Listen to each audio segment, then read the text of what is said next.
You're driving home. Maybe you've just had dinner. Maybe it's the end of a long day. Your mind is already at home, door unlocked, shoes off, lights low. Then suddenly, red and blue flashes fill your rearview mirror. Your stomach tightens. You glance at your speedometer. You replay the last few minutes in your head. Was that turn too quick? Did you miss a signal? You pull over. Your hands grip the wheel a bit tighter than usual as you try to steady your breathing. The officer walks up, calm, direct, and after the basic introduction comes a question that instantly changes the tone. Any weapons in the vehicle? On the surface, it sounds like a simple question, almost routine, but it's not small talk, it's a pivot point. Because if you answer the way most people do, trying to be open, trying to sound cooperative, you might unintentionally give away leverage that turns a minor stop into something much more involved. Once a firearm becomes part of the conversation, the energy can shift. You might be asked to step out of the car. You might be separated from the vehicle.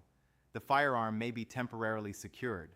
What started as a simple traffic issue can begin to feel like a broader investigation. Here's what many lawful gun owners don't realize. The risk doesn't usually come from legally owning a firearm. The real risk comes from saying the wrong thing, at the wrong time, in the wrong place, without understanding how your answer can expand what the officer believes they're allowed to do next. There is a way to respond, one calm, clear sentence that can help you protect your rights without sounding evasive. But whether you say it and when you say it depends on where you are and what your state actually requires from you. By the end of this video, you'll have a practical framework for handling that moment so you don't accidentally talk yourself into a search, a prolonged stop, or worse. Hi, I'm Timothy, and I break down real-world legal encounters so you can approach them calmly, confidently, and with a better understanding of the dynamics at play. This isn't about being anti-police, and it isn't about ignoring safety. It's about understanding how these situations work, both psychologically and legally, so a few seconds of stress don't create long-term problems. If you're a lawful gun owner, or even if you never carry but want to understand what happens during a stop, what we're going to cover can help you avoid unnecessary escalation. We'll talk about when you're required to disclose a firearm when you may not be, why the any weapons question matters so much, and the kinds of wording that can protect you without inflaming the situation. Because the side of the road is not where you win against an officer. It's where you avoid adding extra layers of risk to your own situation. Once you understand the structure behind that single question, you'll never hear it the same way again. Before we even get to firearms, we need to clear up one source of constant trouble in traffic stops: misunderstanding what you're legally required to provide. In a lawful stop, drivers are generally required to present a valid driver's license, vehicle registration, and proof of insurance, if asked. That part is not optional. It's not a place to test theories, and this is where some people hurt themselves by trying to argue complex legal ideas in the worst possible setting. You've probably seen or heard people say things like, "I'm not driving, I'm traveling. I'm not engaged in commerce, so I don't need a license." These arguments don't work the way people think they do. The constitutional right to travel relates to your ability to move freely and be treated equally by different states. It does not erase state licensing requirements for operating a motor vehicle on public roads. Trying to make that argument on the shoulder of a road doesn't usually end with a high-level constitutional discussion. It often leads to additional charges like failure to identify or obstructing. The roadside is not a courtroom. It's not a place where statutes get interpreted and rewritten. It's a controlled environment where the officer has legal authority over the stop, and your objectives should be simple.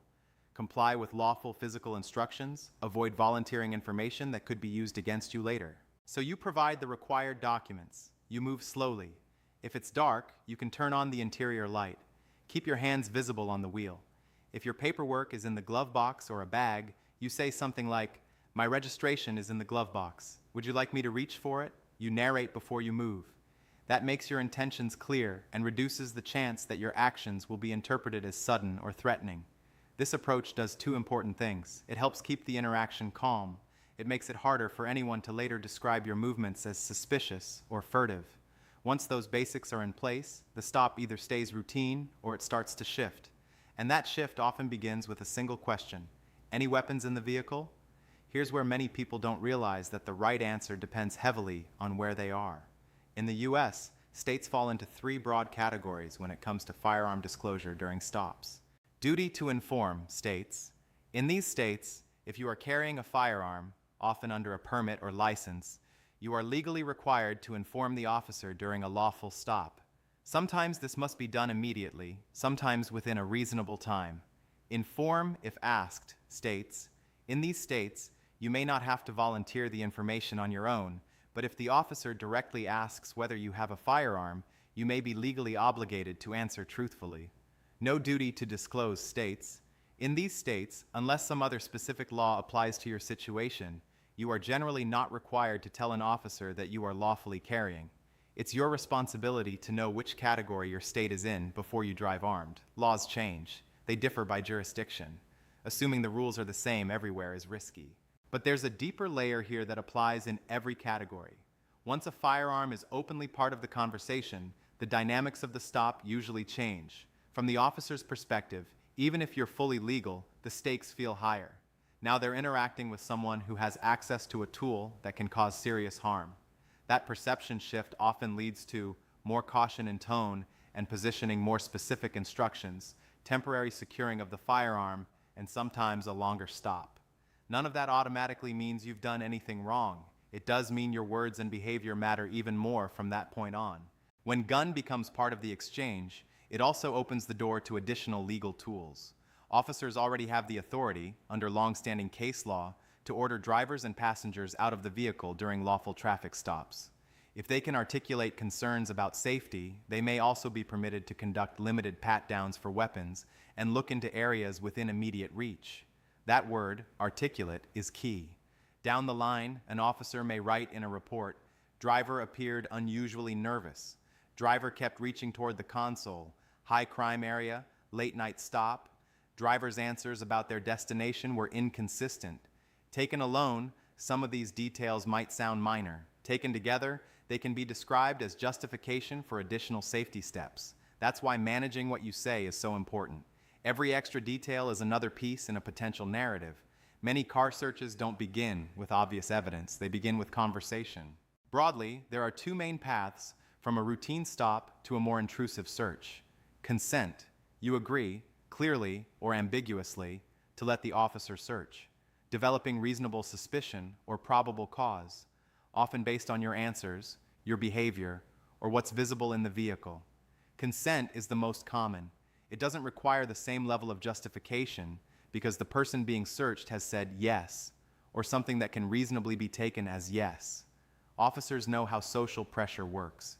You might hear, "You wouldn't mind if I take a quick look, right? If there's nothing to hide, this shouldn't be a problem." That framing makes refusal feel like an admission. Most people want the interaction to end quickly and on good terms, so they go along. They talk, they explain, they reassure, and in doing so, they often remove legal protections they didn't realize they had. The hard reality is this: you rarely talk yourself out of a search. More often, you talk yourself into one.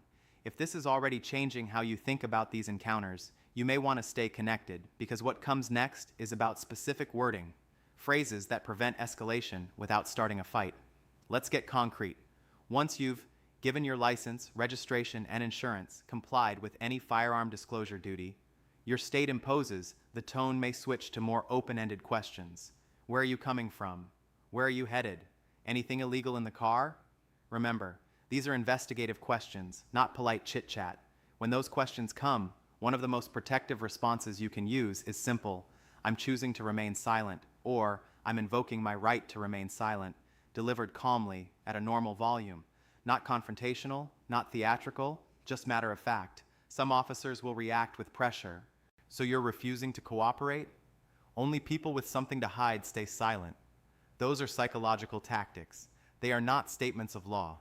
Many people who have done nothing wrong still invoke their rights because they want to avoid misunderstandings or misstatements that could hurt them later. You are not refusing to provide ID. You are not physically resisting. You are simply declining to answer questions that go beyond what you are legally required to provide. Then you may hear, "Is there anything illegal in the vehicle?" This is a particularly risky question because it invites absolute guarantees about something that, in reality, you can't always be 100% sure about. You may believe your car is completely clean, but you cannot be absolutely certain what others have done in it over time. If you confidently say absolutely nothing, and later something minor is found, that can be used to argue that you were not truthful. Staying consistent helps you avoid that trap. I'm choosing to remain silent. Same tone, same wording. For search requests, clarity is crucial.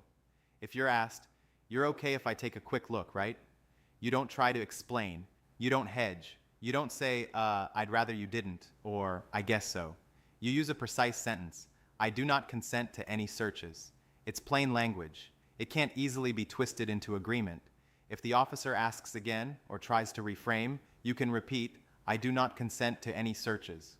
From there, the officer may still proceed under certain circumstances. They may believe they have sufficient grounds without your consent, but you have preserved your position for any later legal review. If the stop appears to go on well beyond the original traffic issue, you can ask, "Am I being detained?" and "Am I free to go?" If the answer is yes to being free to leave, you can depart calmly. If the answer is no, you now have a clear indication that the encounter has moved beyond a standard stop. If, at any point, you are told that you are under arrest or that you are not free to leave, one more sentence becomes critical. "I want to speak with a lawyer." Then you stop answering questions. Throughout all of this, it's important to keep your behavior and tone steady. No sudden movements, no raised voice, no sarcasm or insults. You're not trying to win verbally. You're trying to get through the encounter safely while protecting your options later. We also need to talk briefly about the most serious moment in any stop involving firearms, the moment someone reaches for a gun. If an officer decides the firearm should be secured during the stop, it's essential that you do not handle the weapon yourself. Even if you're licensed, even if you're confident in your training, even if you believe you're helping, if your hands move toward a weapon during a stop, that split second can be misinterpreted in dangerous ways. A safer approach is, tell the officer where the firearm is. "The firearm is on my right hip, in the glove box, in the center console." Keep your hands visible and away from it. If asked to hand it over, you can say calmly, "I'm not comfortable touching the firearm right now. I'll keep my hands visible. You're welcome to secure it." That way, you're cooperative without taking actions that could be misread in a high-stress environment. Issues about how the firearm was unloaded, transported, or handled can be addressed later through proper channels, not by arguing or grabbing during the stop. Let's finish by summarizing what not to do. Don't argue complex legal theories on the roadside. Don't overshare your life story to prove you're trustworthy. Don't make jokes to lighten the mood. They can be misinterpreted. Don't consent to searches just to appear cooperative. Don't rely on silent staring. Clearly state you're invoking your right to remain silent. Don't physically resist while verbally asserting rights. Physical resistance almost always makes things worse. And remember, laws on firearms and disclosure obligations vary by state, and they change. What you hear in a general video should always be cross-checked with up-to-date information for your specific location. This is general educational content, not legal advice for your particular situation. If you carry regularly, it's wise to consult a qualified attorney in your state so you understand the specific rules that apply to you. Now come back to that original moment in your mind. You see the lights, you pull over, engine off, hands visible, you provide your documents, you comply with any disclosure duty your state law actually requires. Then you hear, "Any weapons in the vehicle?" This time, you're not guessing, you're not improvising. You answer in line with the law in your jurisdiction, and then you stop volunteering information. If investigative questions follow, you calmly say, "I'm choosing to remain silent," or "I plead the fifth." If a search is requested, "I do not consent to any searches." If the firearm needs to be secured, "I'm not comfortable handling it. I'll keep my hands visible. You can secure it." Hands visible, movement slow, voice steady. You're not trying to turn a traffic stop into a courtroom. You're simply preventing a traffic stop from turning into something it never needed to be. Your goal is straightforward. Stay safe, stay calm, and avoid creating problems for yourself with your own words. Rights only protect you if you use them clearly and calmly when it matters.